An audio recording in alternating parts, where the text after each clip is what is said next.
Honestly, I'm kind of a strange story with what inspired me to be a teacher because it happened by accident.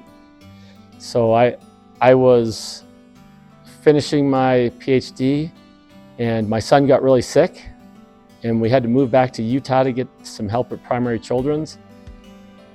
I applied for a job as a PE teacher on the spur of the moment, was hired 2 days before school started, and I jumped into teaching kindergarten to 8th grade PE.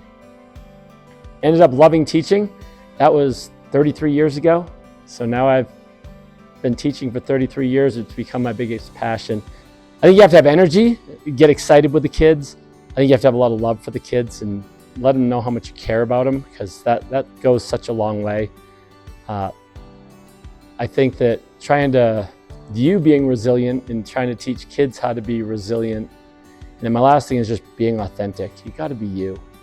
Don't fake it. Don't be someone else. Be who is best to be you.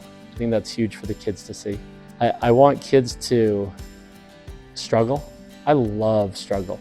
I think when kids struggle through something and have to learn how to fight through something and figure it out on their own, and they get some better sticky learning. And I think it's a great life lesson for them to just have that struggle and not give up, learn how to fight through that.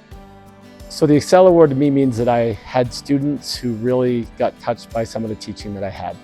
And this year I just had so many really sweet ones from kids that I was like, I have to go apply this year. I felt like it was almost a duty because of how kind of words so many kids had said that were my current or past students.